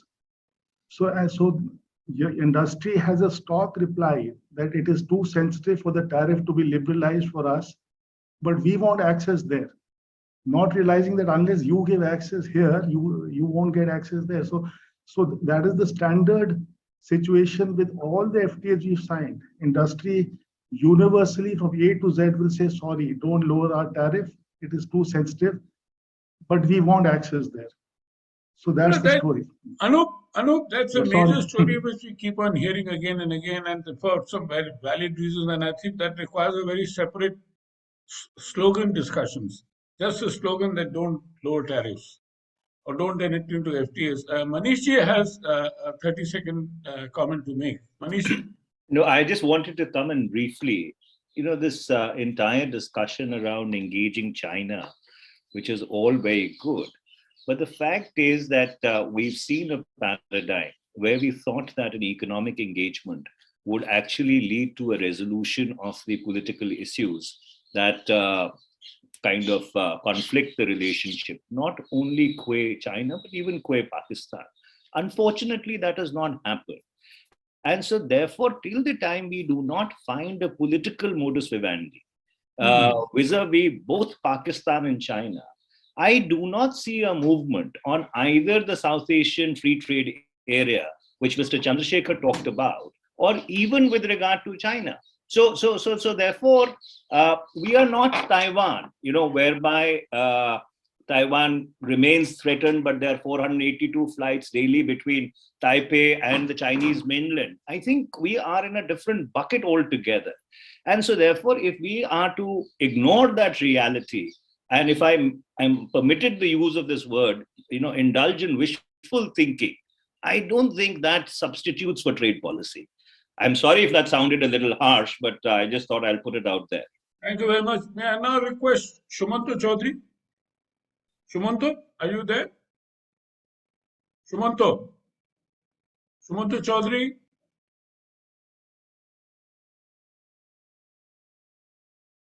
Seems you've gone. May I request Ajay Kumar Srivastava? Ajay? Yes. Good Ajay, are evening, you there? everyone. Right. I would take just 2 minutes and talk about only one issue, tariffs. As Montek sir has said, the noise created by FTAs, we forget that 80% of the world trade takes place at the MFN duties. It's 80% trade is non-preferential. Here, there is very little discussion on how to promote trade. Focusing on competitiveness and all those things. But I want to focus only on one factor, tariff. Simplest of the products like textiles, from textiles to electronics, we use imported components, imported imports. And if duties are high, the cost becomes higher. So domestically, we are placed by imports and exports becomes uncompetitive. So if I say one problem, one issue where we have to focus as trade policy tool for promoting our exports is tariffs. 50% of the world trade happens at MFN zero duty. 60% of intra two countries trade takes place at MFN zero duty. 70% of ASEAN world trade takes place at MFN zero duty. Our duties, we are raising them. So we need a big debate on lowering down the duty. So I'm very convinced if you want to talk about trillions of dollars of exports, we can't do. We lower the duty. We've agreed to have a separate debate on this. Thank you very much. I have nothing more to say. Ajay, we'll have a separate debate on this. Thank you very much. Very, very pointed debate. Now, may I request Raju Kanodia? What are the priority policy measures required for better integration of MSMEs into the manufacturing and build export linkages? And how can we strategically protect industry interests without resorting to measures like anti-dumping and countervailing duties that ratchet up input costs for MSMEs? I have listened to the debate, very interesting, and I have already reacted a little bit to what Montek has said. And I think I'll just like to go back to 1991. I think some of the fears that we are expressing today about the type of reforms which are required to make ourselves competitive were taken care of at that time through both lowering of tariffs as well as correcting the exchange rate. And I think the exchange rate point which Montek has made is a very, very important point, because I don't think that we can solve the problems of manufacturing in terms of competitiveness so easily. There was some talk saying that there is a desire to correct these, but the bureaucracy is not allowing this to happen. I kind of disagree with that, because I think many of these problems are political in nature. I mean, if you look at cross-subsidization of power tariffs, if you look at cross-subsidization of interest rates, if you look at the preferential rates which are given for priority industries or so on, if you look at many of these, I think they are off balance sheets. They are just not in the government balance sheet. They come onto the private sector's balance sheet, and they are being used as tools for the so these are very, very difficult decisions. They will have a political outfall, whether it be the entire question of subsidies, whether we look at fertilizer or any other aspect. I mean, they are all political in nature, and they will require some lot of political will to happen. I think in the process of change, we have also been making some mistakes, because we have pushed through some of the changes without the consultation process which has been talked about. And that has also actually made many of these reforms even more difficult than they would normally have been had they gone through the process of consultation. So So if we talk about industry's competitiveness and how to integrate MSMEs into the value chains, I think one of the fundamentals which needs to be recognized is that we need to have an environment which allows the MSMEs to participate in the competitive environment of world trade. The second point I want to take up, and this has also been discussed quite a lot, is that we are not an integral part of the supply chain because we have chosen to remain away from the large agreements which dominate global trade. I mean, if we look at the Indo-Pacific Economic Cooperation, we have chosen not to be part of the trade pillar. Out of the 4 pillars of that agreement, we have chosen not to be part of the trade pillar. And 40% of global trade, these 14 countries are accounting for. So I think that as a conscious decision, and I think there was some point which was also made that unless there is a political will, I think Manish ji made that point. I think the point is that with Pakistan or with China, I think the projection which is there today in the psychological environment of the populace is that we do not wish to engage with China. And therefore, the entire rhetoric which is driving our relationship and our economic thinking is driven on political, on what is being portrayed politically. And that's the fear of China in terms of its military prowess or its incursion into the borders. So constantly we are battling this idea. And I think Ajit made a very important point that why are we ignoring the $6 trillion consumer market? So unless and until we are part of the RCEP, there is no way that we can integrate ourselves with China. I mean, the Chinese-led multilateral or plurilateral platform is RCEP.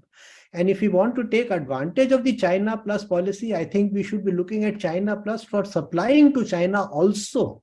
Thank you. Thank you very much, Raju. My job is very difficult actually. There are nine speakers still on the list. So I'm going to cut you short with the request to please conclude. Yeah, I will conclude. I've talked about. I want to talk about an opportunity. I'll come back to you at the end. I want one very important point which I want to make, which is the PLI scheme. The PLI scheme, I believe, is directed. There are 2 people speaking on PLI.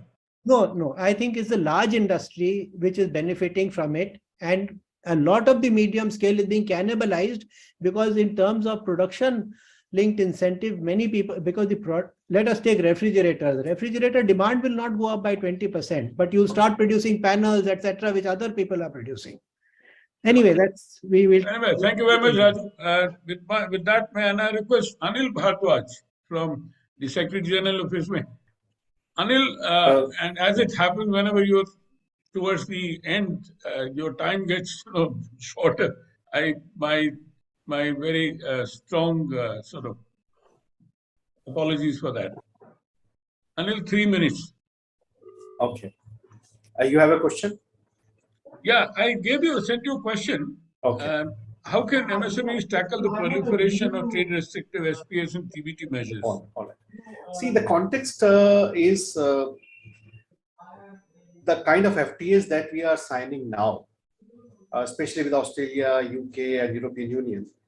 They definitely look very promising from the point of view of expansion of access to markets. But the promise to provide, they of course promise to provide Indian SMEs more even playing field, because we are competing with South Asian countries and they have access, they have advantage of GSP and we do not have advantage of GSP.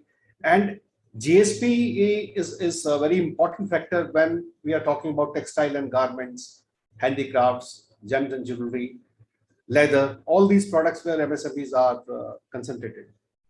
So in this context, there are few issues that need to be considered, particularly with regard to SPS and TBT. Both in terms of our regulatory quality and institutional capacity, I think we need to really work on war footing. Whether it is harmonization of standards, mutually MRAs, and with the labs. Industry itself is not sensitized enough. And without preparing the country, the market access promise actually will prove hollow. So even if they will open their markets for us, MSMEs would not be able to realize the potential unless we work very hard on SPS and TBT. Then there are issues of concern with regard to public procurement. As you know that MSMEs had 25% set aside in Indian central government purchases. I mean, are we going to open public procurement? Are we negotiating that? Of course, this is on table in certain negotiations. And also trade plus issues like labor issues. So how far we would like to go, that's important without really doing the corresponding reforms in the domestic market. Thank The you very biggest much. the last point is that, you know, the bigger, and Mr. Nair touched upon it, that, you know, without having the capacity and capability of Indian firms, see, most of the exports currently are being done by MSMEs, which have suboptimal capacity, both in terms of size as well as technical capability. I think we need to really see that our focus shifts from, as so far as exports is concerned, from micro and small to medium-sized enterprises. Thank you. Thank you very much. May I request Anup? Anup, Valhavan? Anup, the question to you is, how has the proposed restructuring of the Commerce Ministry helped in improving trade policy making? Well, I was prepared for something totally different. No, I sent you this question. I maybe not. No, my only request to all the panelists now is, and I'm sorry to have not said it earlier, I've tried to request people not to repeat things which have been said and to add a new dimension.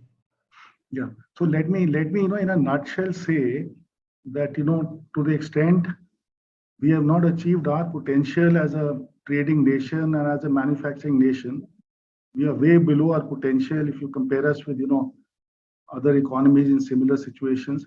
Certainly, we need to look at these issues of trade policy and industrial policy in a new manner. And one underlying prescription, which again is widely accepted with certain provisos, is that you need more openness and you need a certain degree of trade liberalization. And I also believe that these are essential prerequisites. They are necessary conditions, but not sufficient conditions. As Dheeraj said, you can bring all your duties to zero and you still might not have investment. Yeah. The necessary condition is competitiveness. You have to become a competitive economy. But I think a prerequisite for competitiveness is to be an open economy. As I think Mr. Kanoria mentioned, competitiveness requires, you know, competitiveness of cost. And if you're not an open economy, you're not going to be able to import the best inputs in the world at the most competitive prices. So, you know, openness is a prerequisite for competitiveness, which is the ultimate goal. And for being a successful economy, whether as a trading nation or as a manufacturing nation, you need that competitiveness. And, you know, and of course, you know, we are talking about global value chains, and, you know, they are being seen now as a panacea for your problems. It is being seen as something which, you know, you can just opt for without doing anything else, and all your problems will go away. You see, to the extent you could not perform when value chains were consolidated, if you don't do things differently, you will not perform even with the, you know, GVCs being there.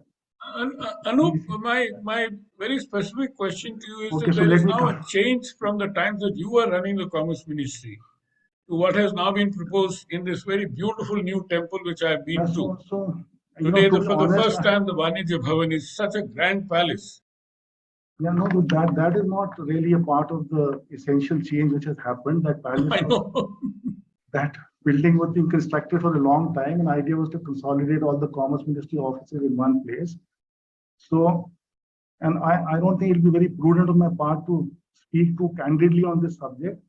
But, you know, at a broad level, you need capacity. I think a lot of speakers have mentioned that you need capacity, you need preparedness for being, you know, part of global trade in terms of, you know, being part of negotiations, in terms of protecting your interests and maximizing the opportunities that, you know, global engagements afford.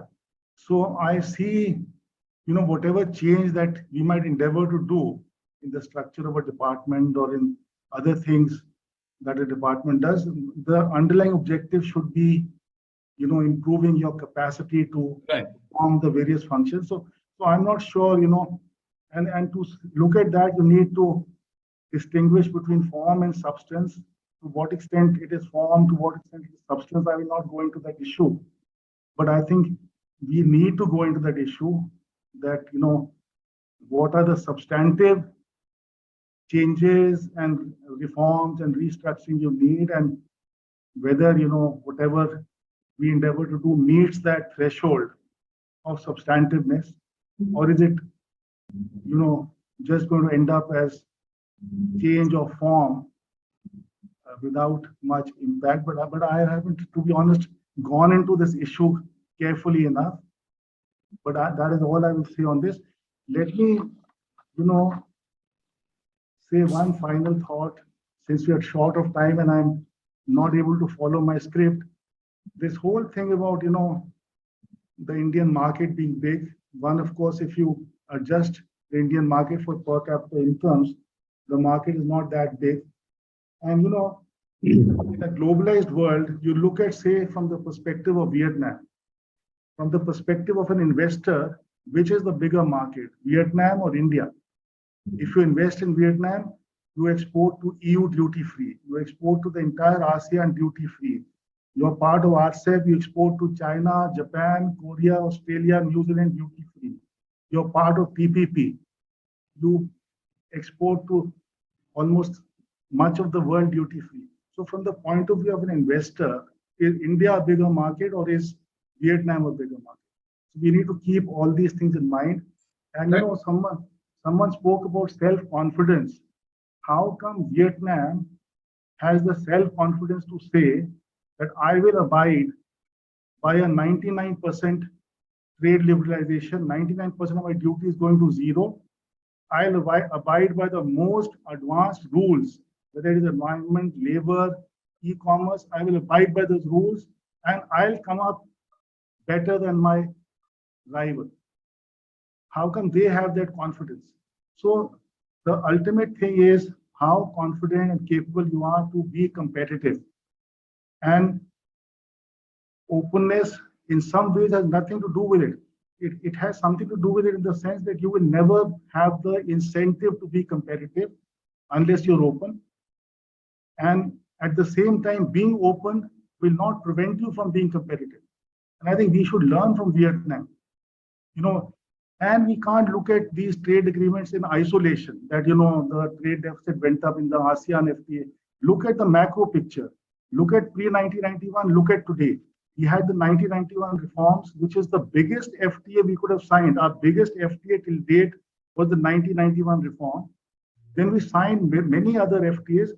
I think no one in his right mind can say that we are worse off today than we were in 1991. We are a much stronger economy. So we need to look at these things in perspective. One final thought. This whole discussion is dominated. Trade creates winners and losers, and the discussion gets dominated by the losers. We have to take care of the losers. We have to transition them to the new world. But the losers, dominate the trade discussion, and the winners really don't have a say. So that is all I'll say. I'm sorry for the somewhat staccato and haphazard. No. I think all the points which you made are all very valid, and we're going to make a note of that and come back. May I request Lakshmi Puri? Lakshmi, what is the most important priority area that should be pursued by Indian missions abroad to expand trade and investment linkages with their host countries? Thank you. I would very much like to pick up some of the points that have been made before on reform, on capacity, on how we need to reinvent ourselves in so many different ways. But let me begin by saying that the priorities for our missions are dictated by some of the factors that have been mentioned by previous speakers. But let me begin with the geopolitical divide and Cold War 2.0. with the economy, trade, technology being the main battlefields of strategic and tactical competition at the least, and even conflict, if you look at US-China, West-Russia. And the question is, how is our foreign policy, foreign economic policy, trade policy, how are we able to save ourselves from the crossfire and profit from it? So that's the first context in which the foreign missions have to operate. The second is the number of upheavals in the world economy in the last 3 years, post-COVID world, and now the Russia-Ukraine war related economic challenges from recessionary trends, inflation, financial crisis, exchange rate fluctuations, fuel, food and fertilizer, and supply chain disruptions. So how to overcome them? So even as we talk about our participation in the global supply chains, but there is this whole issue of having to overcome some of these challenges. The other one is that, as you've all spoken about value chains, global value chains, but and about the fact that there is a big opportunity in the way that there is rethink about particularly amongst Western global investors and multinationals about relocating from China as part of decoupling or at least reducing dependence on China.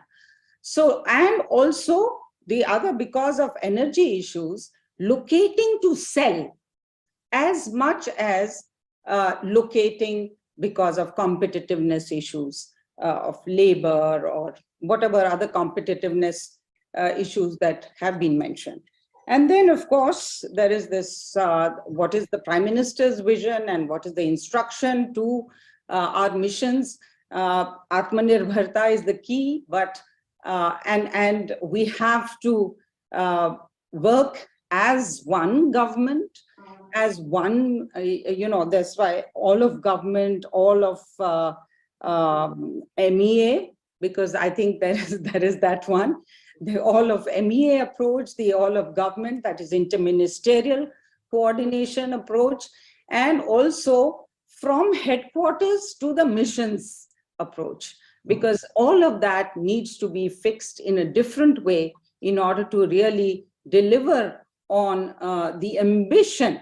And then I come to the ambition of our becoming part of global and regional value chains.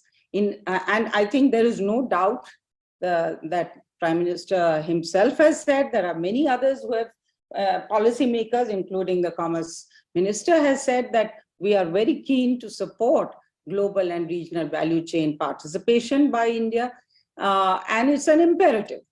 And particularly in key sectors, and also the other aspect, the other objective is access to key resources, energy, food, minerals, rare earths, and intermediaries, as we discovered during COVID, intermediaries like API is in priority. And then we've talked about the international trading system. WTO is slowly recovering from its past paralysis. But in the meanwhile, as we have seen, a proliferation of plurilateral, minilateral, regional and interregional FTAs and economic cooperation groupings. So how do we use this as a means of determining the rules of the game? And I heard very carefully the debate on RCEP, market access, plus investment incentives and global value chain decisions. So this is also something that our missions must pick up the signal, but I'm going to come to exact what are they supposed to do in order to pursue these priorities. Environment and climate change. With 1,000 apologies, Lakshmi, could you take 1 minute? Very quickly. Thank you very much. Economy considerations coming into play. And then you have spoken about the 5 trillion economy target, the 10 trillion, and trade and investment has to play a very important role because it accounts for half of it. And we have to have at least $100 billion per year of investment. Now you look at all these, and then you come to what must the missions do? Being an information hub on a whole range of India's economic, manufacturing, services, agriculture, productive capacities, trade, finance, investment, technology, energy, landscape, and potential, and how it is transforming itself. You've talked about the, still we have some way to go, but we have been transforming. And how, and the granular and the general, the targeted and the general, and then also how, what are the businesses in the country of accreditation? Conversely, educating the headquarters and acting as a think tank for relevant ministries, agencies, and Indian players. And I want to emphasize that Indian players about, and national champions, I want to use that term, I know no longer very popular, but about the policies and landscape and potential of countries they are accredited to, and what are the complementarities, what are the opportunities, what are the competitiveness or competition related issues. And then of course, network, outreach, matchmaking, facilitation of both sides. And I think there is this particular emphasis on the 3 T's, the trade, tourism, technology that Prime Minister Modi has put forward. And the missions are being asked increasingly to take on technology diplomacy, and particularly in the areas of securing partnerships in Tech 4.0 area. And also, of course, investment promotion. I want to just say one last thing, and perhaps we'll come back to that, the issue of capacities. Do we have the training? Do we have the manpower? Do we have the capacities to really do all of this in our missions? Is something that, and to what extent they are connecting with the Commerce Ministry, connecting with MEA, how it is all being coordinated. Since you are going to give recommendations on that, it's very important. That aspect. This has been said before many times. Understaffed and dedicated personnel in our missions have to be put in place, and they must have the capacity, they must have all the backing, and of course partnership with the private sector, multi-stakeholder engagement, all of that. Thank you very much. We've just got 14 minutes and about 7 speakers. So over to you, Rajat. Hi, can you hear me, Pradeep? Yeah, I can. Okay, thank you. I'm not going to. The question I had asked you was, I know. One issue, one word which has come up throughout this discussion. Many people have spoken about competitiveness issues. Would you like to focus on that? Sure. In terms of what policy prescription can you offer in the trade policy context? Okay, so I'm also going to focus, I'm going to take this discussion in terms of jobs, because you asked me about labor intensive manufacturing sectors. So how do you become competitive in labor intensive manufacturing? If you can do it in 3 to 4 minutes? I will, and I won't take more than 3 minutes, but I won't back up what I say by evidence, but believe me, there is evidence. Whatever I'm saying is based on some research that has been done in some institutions. So I think the approach to competitiveness in India, or lack of it, has been so far since 1991. Once we reformed, the approach has been really, if I have a disability, and Harsh is sitting here and he's done a lot of work on disabilities in electronics. So if I have a disability, how do you get around it? Well, the government says, okay, I will cure your disability by creating some disability for others. Right? So if you are not competitive, then I will create a market for you by creating a disability for others. I think this has gone on for too long, and this needs to change. And every speaker has spoken about this, that you need to sort of get away from tariffs, get away from trying to impose restrictions, licensing forms, so that we are now operating in an open economy. And the reason I say this is because this is this is something that affects the competitiveness of manufacturing. Therefore, zero tariffs or low tariffs is something that we should move towards. There's no question, to make our industry competitive. And the other thing that stifles our industry is size. So tariffs and size, we have to grow big. And if we grow big, we will not compromise the manufacturing sector, the small and medium enterprise. I think we will create firms that will take on the small and medium enterprises as well, along with them. The example of Maruti as the lead firm, as it were, and created these ancillary industries, which themselves have become competitive in the global economy. So size and getting rid of restrictions, I think, is the two recommendations. Services will not sort of answer it for us. We have to go the manufacturing route, whether you want to call it manufacturing or manufacturing and services or servicification of manufacturing. But at the end of the day, a country, India needs manufacturing just like the other countries before us needed manufacturing for their takeoff. So I think this is one point. The second point, Pradeep, is that why have we done well in electronics relatively to other industries is because the gross value to volume ratio has been very high for components and electronics. So, which means you've in some ways been able to bypass the transactions cost imposed by our very bad and poor logistics infrastructure. So the success of electronics is despite the poor the logistics sector, not because of it. So we need to improve logistics and, you know, get rid of almost all the disabilities we have, but we can't do it for every industry. You know, you can't let industry choose, create good infrastructure, and therefore whoever is good will come in. You know what T.N. Srinivasan used to say in his career, that don't pick national champions. But I think when you're talking about industrial policy and trade policy, I think we'll have to pick industry, and we've already picked. So I think there's no gainsaying the fact. I think most of the industries that have picked themselves are electronics and some textiles, etc. So I think that's, in a sense, the way to go. Two more points very quickly. One, Rajat, can you send it in writing? I will put it up in the question. This is an important point which hasn't been made by anybody. I think Mr. Chandrasekhar. One.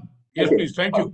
1 point. This is made by Mr. Chandrasekhar. I think the fact that we shy away from negotiations for whatever reason, like ITA, we don't want to participate, commerce, we don't want to participate.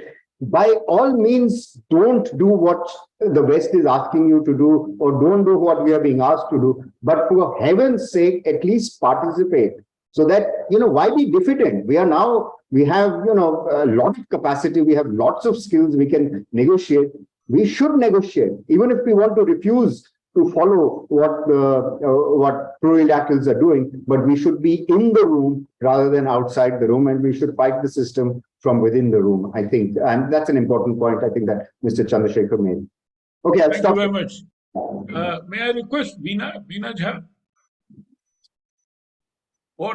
In what areas are the existing domestic policies restricting export growth, and how can they be remedied? Yeah, there are 4 areas. The first is regulatory issues. The second is tariffs, which was already spoken about, so I won't go into that area. The third is related to the logistics, which again is something that we need to look at. And the fourth is actually lack of implementation of policies which have already been discussed, like the PLI, for example. Only one sector has been able to avail of PLI, and that's the electronic sector. And the reason why they have been able to do it is because they were prepared before the PLI to make that kind of investment. So these are the 4 important policies, but I'd like to throw some more light on some of these, especially on depreciation, which has been spoken about, and the tariff policy. What is very interesting is, and I wish Mr. Ahluwalia was here, is that depreciation actually mitigates, our tariff policy actually mitigates the effect of depreciation.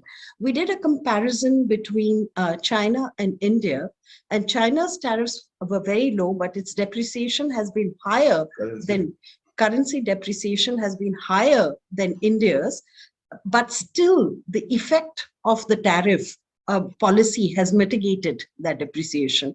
And this is a very interesting point because depreciation is inevitable for developing countries like India because of the trade deficit that we incur.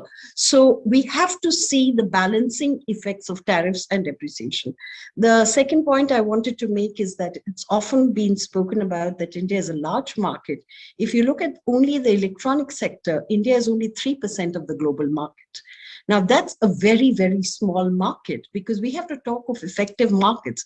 We can't be talking ad infinitum of our 300 million middle class, etc., because the effective buying power of the 300 million middle class, it cannot be compensated by not exporting. So basically, export pessimism is not the answer. Import substitution is not the answer. Domestic policy has to be oriented towards export growth. I'll stop there, Pradeep. Thank you very much, Veena. That's very kind of you to have made your very important points in a very succinct and pointed manner. May I now request Harsh? Thank you. What Thank you, policy Pradeep. measures are needed to fully capitalize on India's domestic market as a basis for better integration with global value chains? Yes, thank you. Thank you We very all much, heard Pradeep. about the excellent Yeah. work you've already done. So thank you. How can Thank you put it in a very succinct and a summary form? I'll try. And you know, a lot of speakers have talked about global value chains. When you are trying to connect with, and there is aspiration to connect with global value chains, what you need to be aware of is the key characteristics of a global value chain. I'll just talk about that in a few seconds, and the fact that policies which you have to implement in order to enable that participation.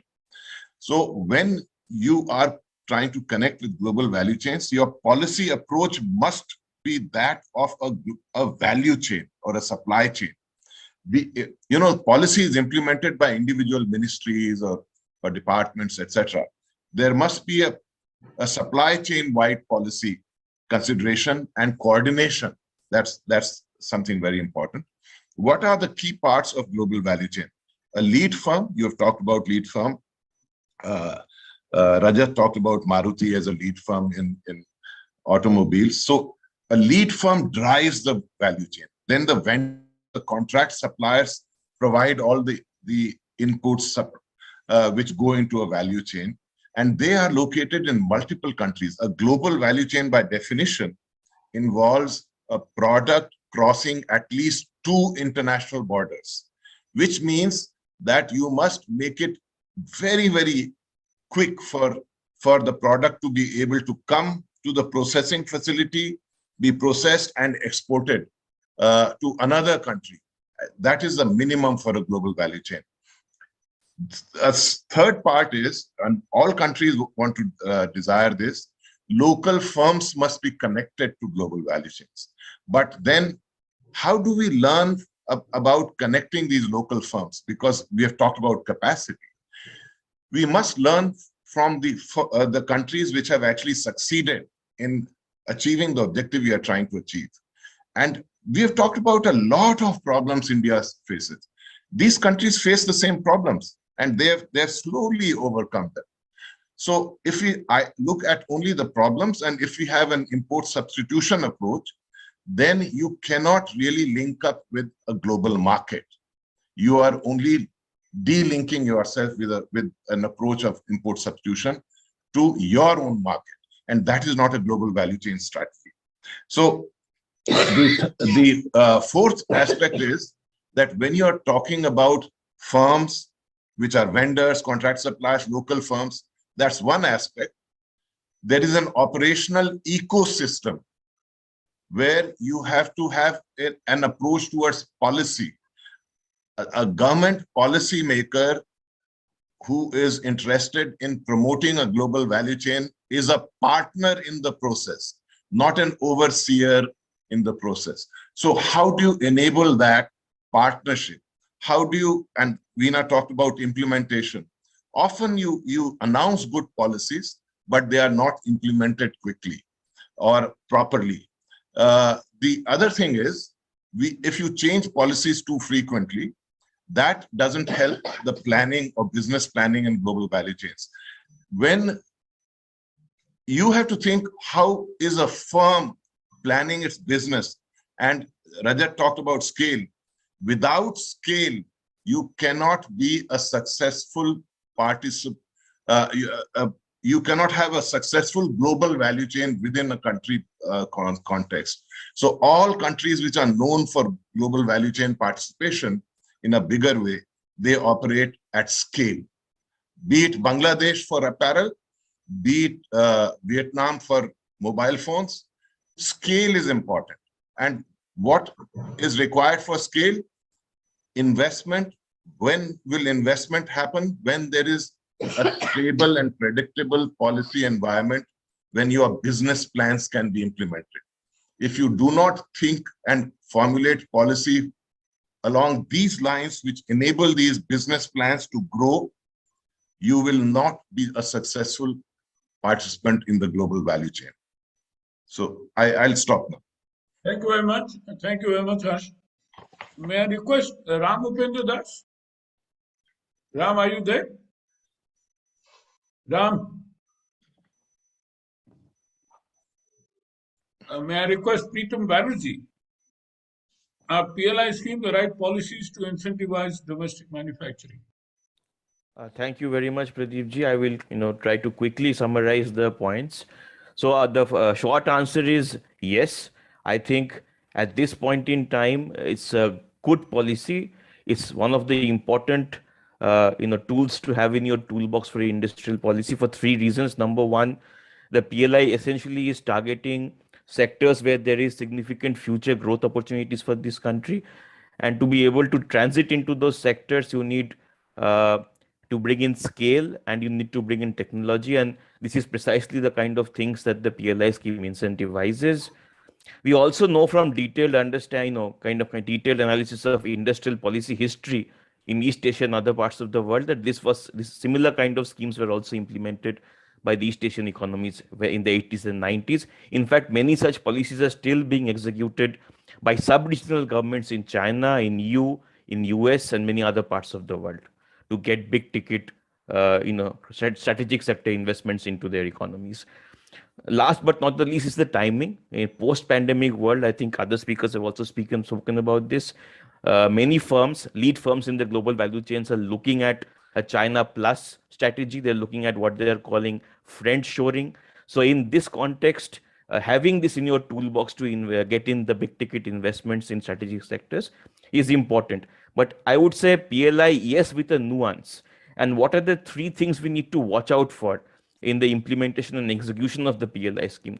Number one, and the most important one, I think, is that there should be credible commitment on the part of policymakers that these incentives and any tariff protection that has been considered in some of the cases are not infinite. They are time definite and they'll go after a few years. Because if there is any sense that further lobbying they will be able to extend these timelines, you will see underinvestment in competitiveness and the tendency to profiteer behind tariff walls and get benefits. So that's number one, credibility of the policy in terms of the finiteness of it. The second one, I think the design of PLI. So we have about 13 different sectoral schemes, and if I look across these 13 schemes, Pradeep ji, many of them lack a design. They have a design flaw, in my opinion, in the sense that they're not giving enough attention to product development, innovation, technology infusion, and skill development. And not enough attention has been given to that. And I think that some speakers have alluded to this, designing this kind of, having this kind of key performance indicators which ensure that you have these objectives inbuilt into the scheme requires a monitoring mechanism for which I think our government believes it has less confidence it can implement that kind. It's not rocket science, but our own confidence in our ability of the Ministry of Commerce and other ministries to implement this kind of schemes, despite the wealth of data that we have today in the digital system, I think that diffidence is costing us. We need to relook into that. Last, most importantly, we should not have a sense of complacency that now that we have PLI, we have addressed the industrial policy aspect. PLI is a very small part of it. It's of a big ticket strategic sector investments.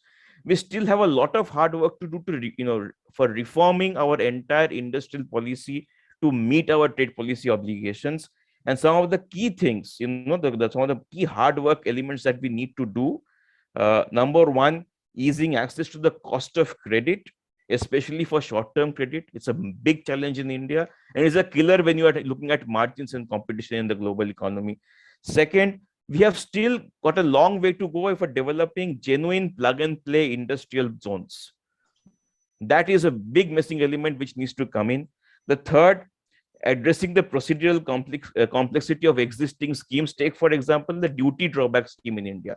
Has been there for decades, but you will see many other countries, even Bangladesh, executing this much more efficiently than we do. And it adds real costs. Number three, completely getting rid of the harassment and humiliation that our entrepreneurs have to face from regulators on a daily basis, especially true for our MSMEs.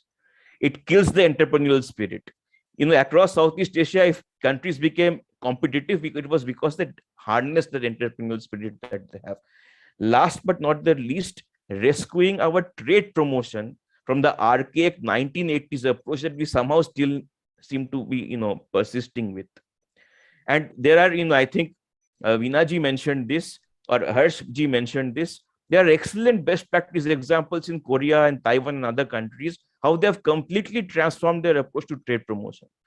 So if we do all of these basic things, then the larger industrial policy get addressed. That gives us, I think, confidence to negotiate trade agreements with much more greater confidence. I'll end there. Thank you for the opportunity for letting me speak. Sorry, thank you very much, Preetam, for another very excellent intervention. May I request Pranav Kumar?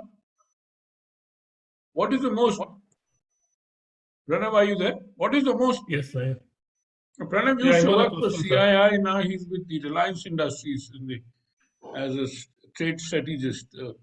What is the most prominent concern for Indian industry in relation to the trade-related physical and logistics infrastructure, and how can it be addressed?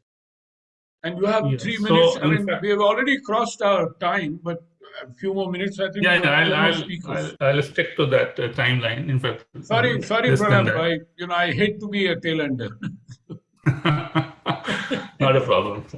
Yeah, because of course I got the opportunity to hear some of the good experts' advice on and you don't have to repeat any of them.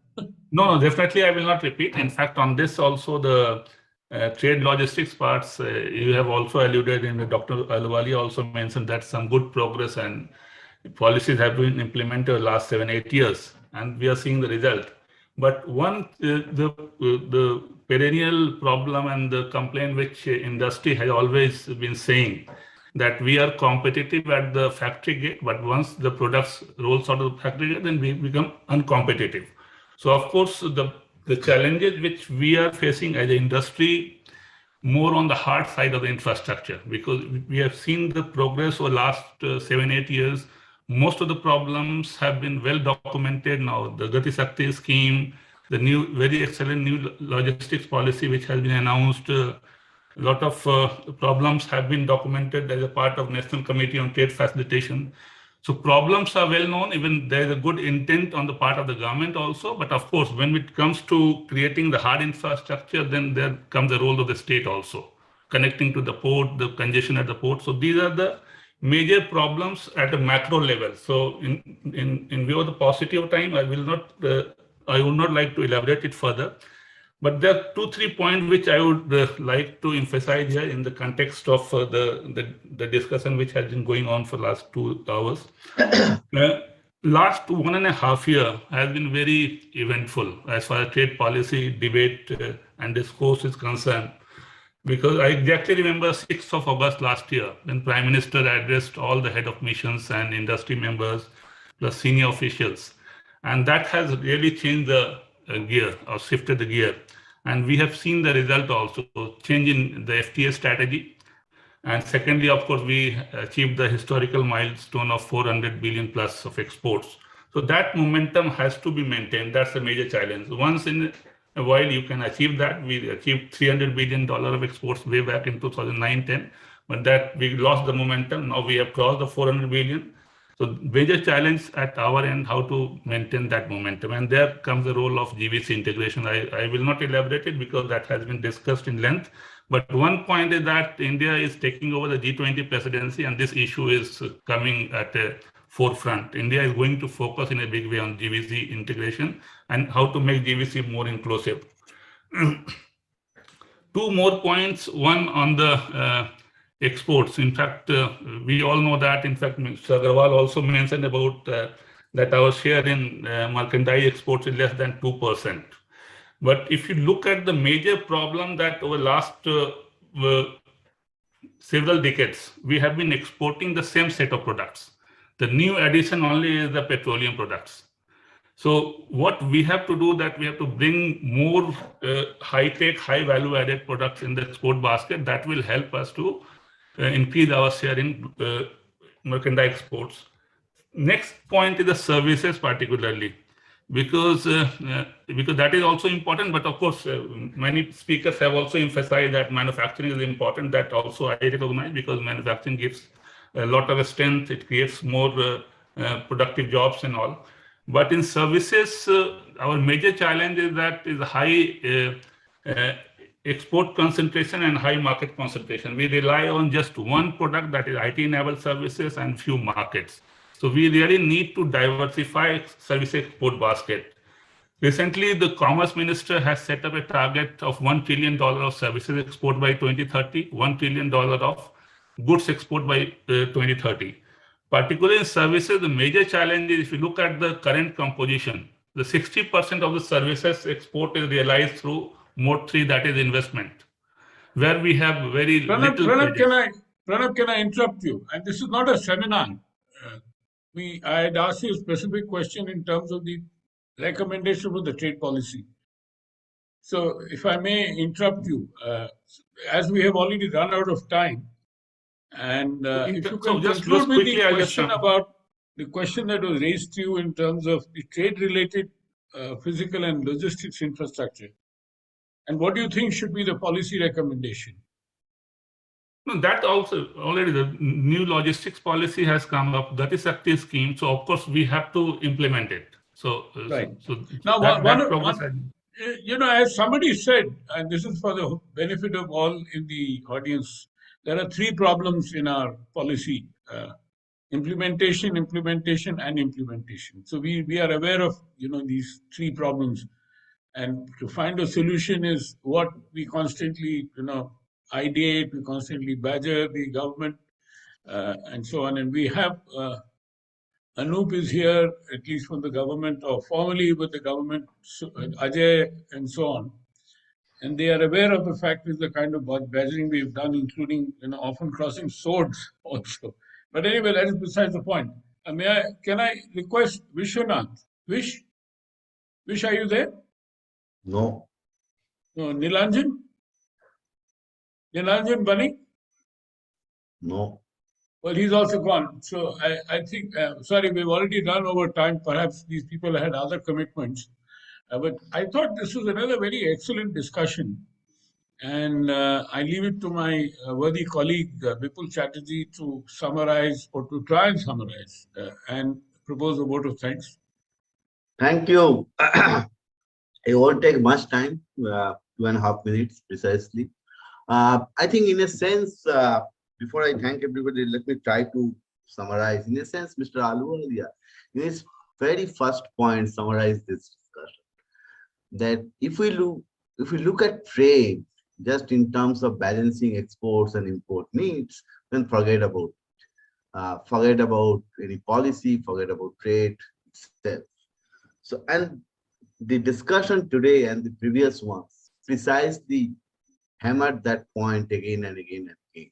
That why do we need to look at trade in its larger context, its various nuances, etc., which we have taken note of, and we're going to utilize it, taking forward to relevant ministries, various players, etc., The second point, as Pradeep has just, I would say, reiterated, implementation. I think Vinaji has made some very, very important point in regard to the 4 pillars through which we should look at the implementation aspects of our trade and trade policy. In that context, I know maybe I'm making a slightly controversial statement that there is no shortcut. And this point has come up again and again, that we need to have very clear-cut policy in place, implementation plan, taking into account the views of a diverse set of stakeholders, including state governments, at the local stakeholders, etc., etc. And we have to work hard. There is no shortcut to that hard work. I think we are very fond of doing shortcut or taking shortcut methods. You go to any Gol Chakkar in any place in our country, you will see 2 or 3 two-wheelers trying to take that shortcut instead of taking the usual circular route. Anyway, I don't know from where that inspiration for that hard work would come. That can come from various places. It doesn't matter. It can come from Harvard. It can come from Haridwar. That doesn't matter actually. But there is no substitute for that. With that, let me thank all of you once again. And we're going to summarize this debate, very, very rich debate, in a logical manner, and taking it forward to DGFT and other important players in our trade policy establishment, and try to see that, yes, trade can be a major component of our, not just for our economic growth, but keeping in mind our larger national interest. With that, let me thank you once again. And I see Mr. Mehta is gone. Maybe he's gone for a break. Oh, he's here. So maybe the last word to him. Vipul, you said it. So let me again thank all of you once again, particularly those who have already left. And we'll come back to you with, as Vipul said, with the outcome document. Thank you very much.